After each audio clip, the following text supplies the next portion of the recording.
안녕하세요. 순금초대 유재구입니다. 9월 마지막 날입니다.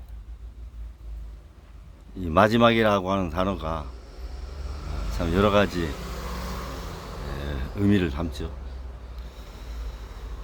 그러나 마지막은 생의 언저리에서 생의 끝자락이 아니라 경계선에 있는 그런 말이지 않나 생각이 듭니다. 그 경계선을 넘으면 또 다른 생의 언저리가 시작이 되는 거죠. 내일은 또 시작이 되고 10월이 시작이 되고 자연은 또 그렇게 무심하게 갑니다. 오늘은 지방자치 제도에 대해서 같이 생각을 해보도록 하겠습니다. 내년이면 지방자치를 실시한 지 30년이 되는 해입니다. 1999년 김영삼 정부에서 지방자치 제도를 실시한 이후 벌써 30년이라는 시간이 지났습니다. 지방자치 제도가 남긴 흔적이 국가 발전에 도움이 되는 부분도 있었고 좋지 않은 부분도 제기가 되고 있는 상황입니다. 저는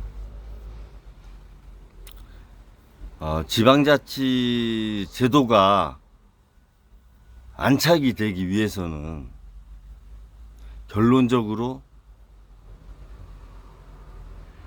17개 광역시장과 253개 지방자치단체장이 교육감 선거할 때 정당에 가입하지 않고 정치적 중립을 확보하기 위해서 당적을 보유하지 않고 출마를 하는 것처럼 지방자치단체장도 광역단체장을 포함해서 정당에 가입이 되지 않은 상태에서 당적 보유가 없는 지방자치제가 실시돼야 된다, 이렇게 생각이 듭니다.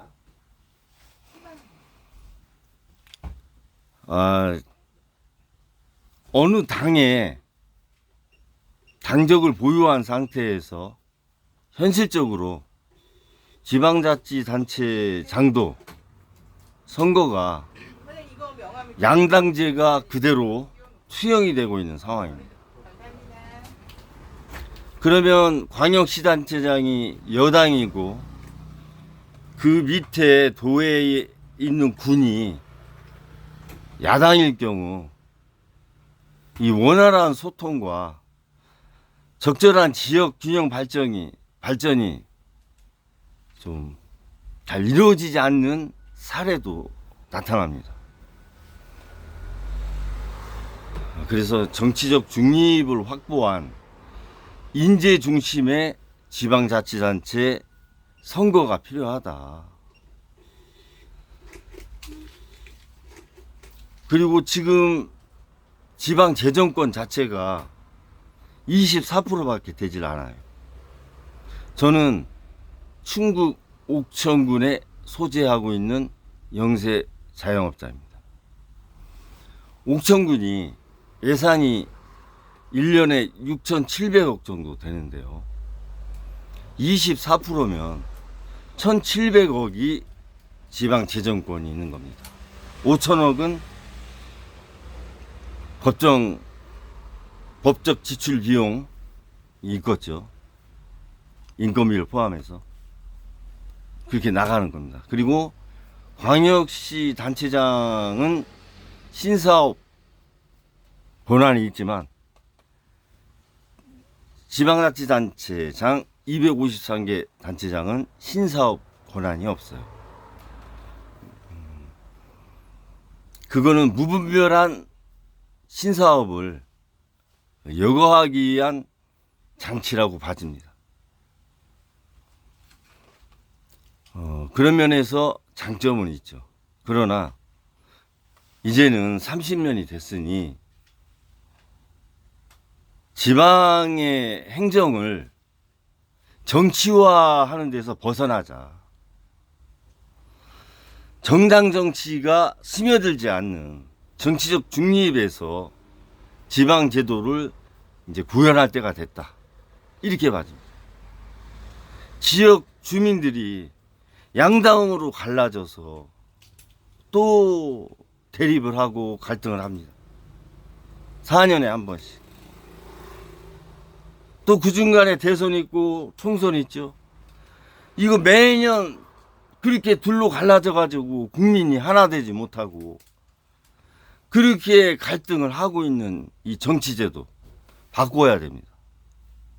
물론 사회적 문제를 해결하는 그 방안을 가지고 진영이 나눌 수는 있어요. 아, 보수다, 진보다. 그거는 그런 다툼은 필요하다고 보는 거예요. 좌다, 우다. 그런 진영의 사회적 보는 시각을 가지고 다툼이 있는 것은 자연스러운 겁니다. 민주주의는 다양한 목소리가 있어야 되니까요. 그러면서 발전하는 것이고. 그러나 이런 어떤 특정 정당, 양당제가 자리 잡고 있는 상태에서는 인재가 등용이 돼서 정말 지역의 인재가 행정을 보는 것이 아니라 그 지역의 국회의원, 지역구 국회의원이 낙점하는 사람이 그 지역의 단체장이 되는, 그거는 올바르지 않다. 그러기 위해서 국회의원 지역구 폐지돼야 됩니다. 전국 비례 150명, 광역 비례 150명 이렇게 가면 된다고 보는 거죠, 저는. 이제 30년을 뒤돌아보고 지방자치제 무엇이 우리 지역사회 발전의 불균형의 근본의 원인은 무엇인가, 또 고쳐야 될 점은 무엇인가, 정치적으로, 경제적으로, 사회적으로, 지방의 정체성, 교육, 여러 가지 분야에 간담회나 공청회가 필요하다고 봅니다.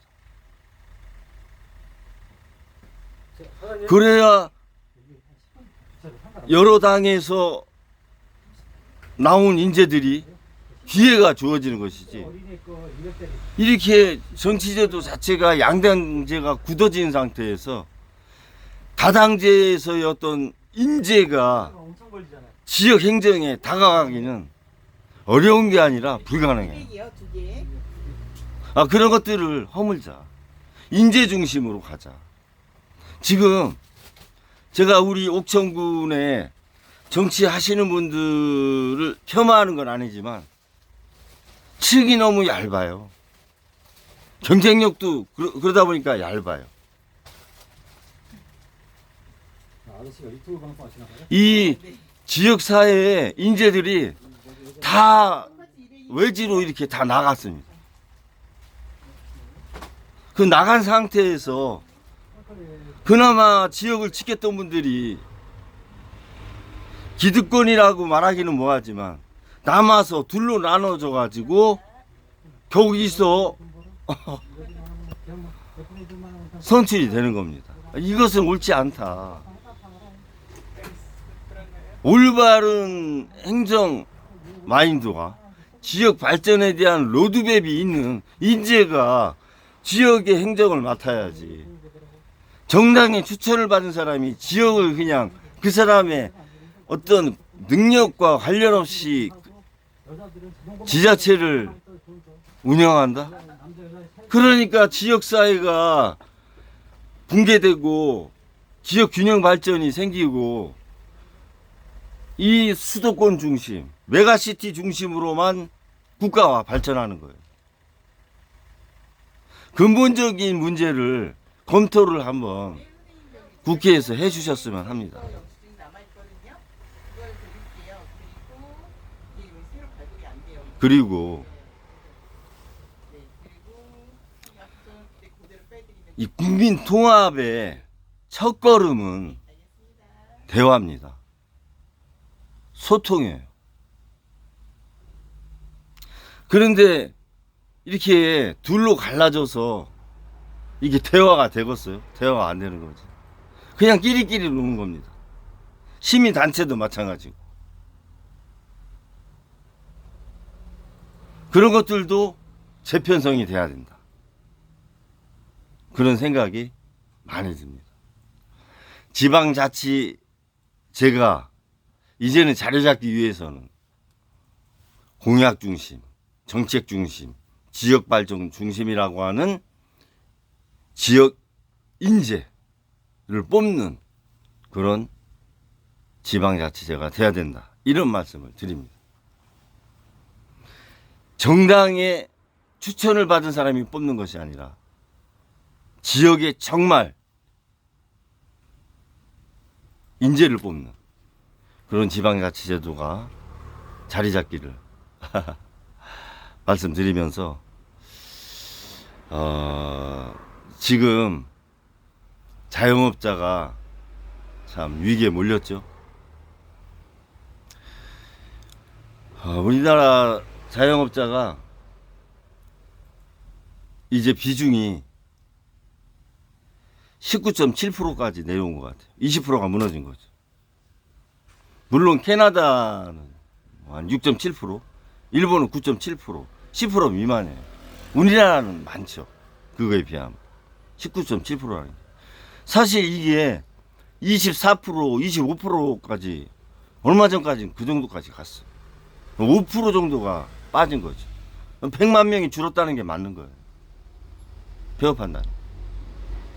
그러면 자영업자 비중이 너무 많은 것이 경제나 사회 산업 구조에 문제가 있다라고 보시는 경제학자도 있으시더라고. 근데 제가 우려하는 것은 그럼 자영업자가 10%대로 내려오는 것이 산업 구조상에 좋다라고 하면 그 폐업에서 실직이 된 자영업자에 대한 대안은 얘기를 하지 않아요. 그분들에 대한 대안을 얘기하셔야지. 그분들이 왜 자영업자가 됐어요? 조기 퇴직을 했기 때문에 자영업자가 된 겁니다. 50대 초반, 50대 후반에 퇴직을, 명예퇴직을 강요받고 안 나오면 안 되는 상황으로 퇴직을 하시잖아요.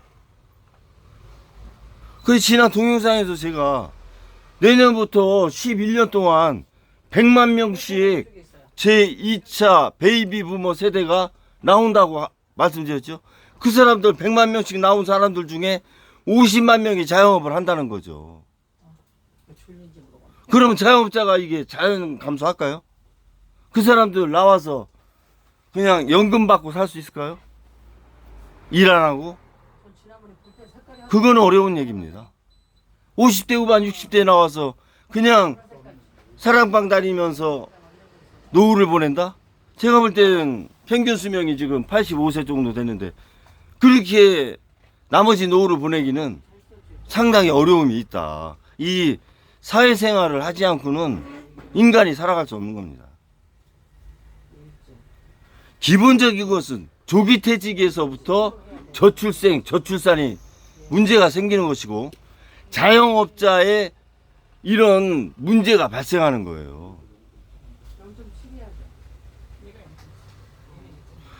그러면 자영업자가 주는 거에 대한 각 지방 자치단체에서 TF팀을 마련한다든가 국가 차원에서 어떤 기구를 만들어서 폐업하는 자영업자에 대한 대안을 마련하는 그런 전국 지자체 한 곳씩 지자체 소통하는 TF팀이 있어야죠.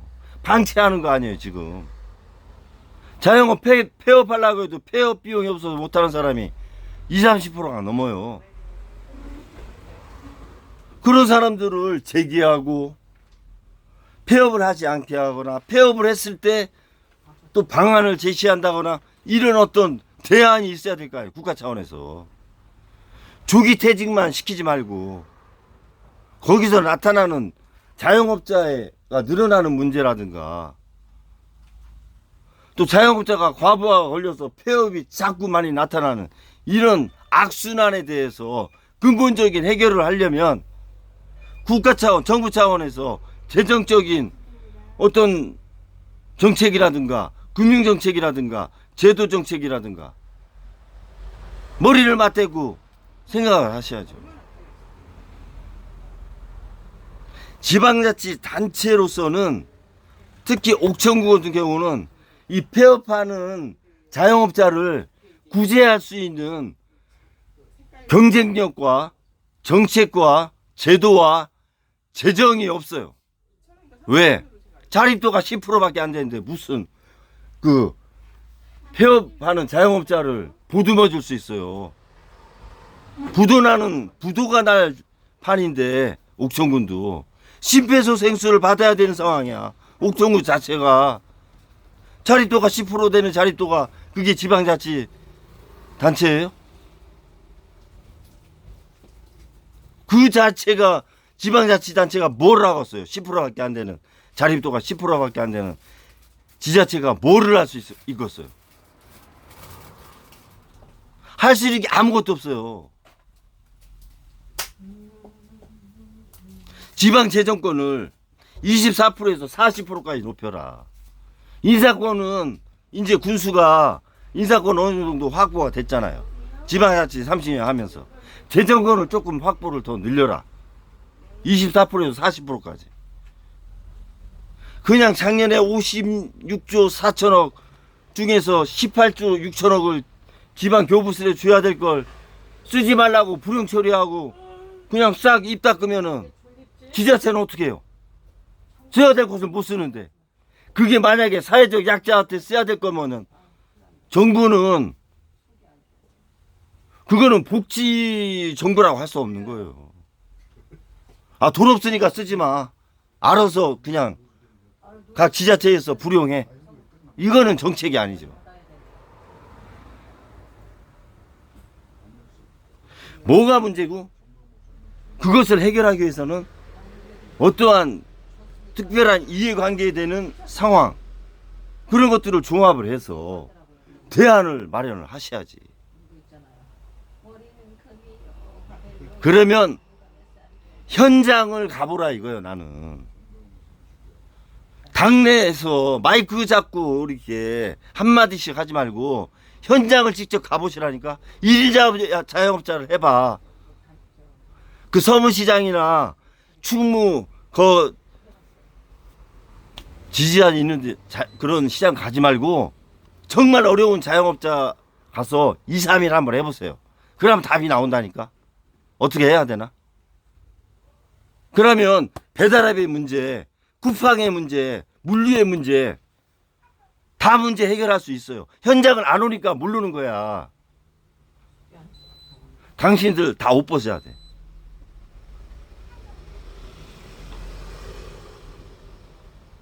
아무튼 이 저출산이나 지방소멸, 자영업자 위기 이게 어디서 발생한 걸 잘 생각해야 돼요. 조기 퇴직에서 다 발생하는 거예요. 그럼 조기 퇴직하는 그것을 어떻게 해서 좀 연장하고 다른 대안을 마련할 수 있을까를 잘 생각하셔야 되고 우리나라가 사는 거는 분당이 슬럼화돼야 돼요.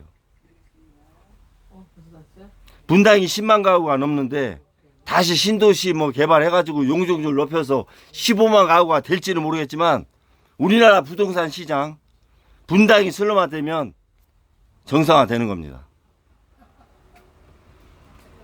거품이 내가 볼 때는 한 3천조 이상 되는 거야. 부동산 시장이. 그 3천조가 다 꺼져야 돼. 무슨 24평이 40억씩 해요. 그게 나랍니까? 그 24평이 40억인 게 아파트가 40억인 게 정상적인 수요와 공급입니까 그게?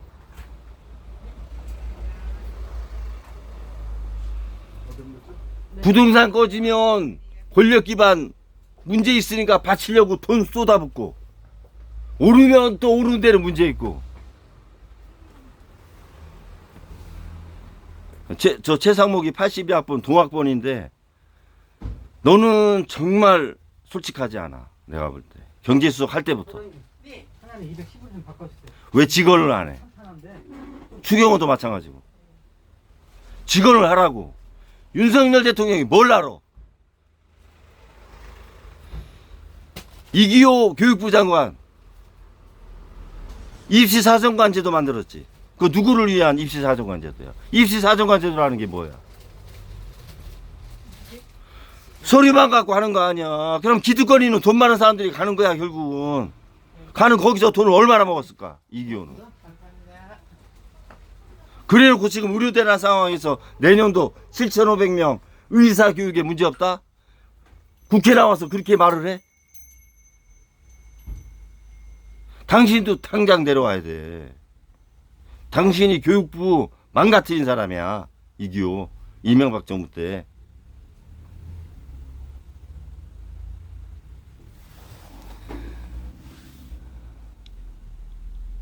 행정부가 너무 대통령 눈치를 보고 자신의 전문 분야를 이게 표현할 수 있는 상황이 안 되는 정부 종식돼야 됩니다.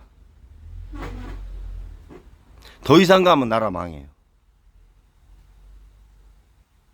야당이 분발해 주시기를 바라면서 9월에 마지막 방송을 마치고 10월에는 좋은 날들만 있기를 소망을 합니다. 감사합니다.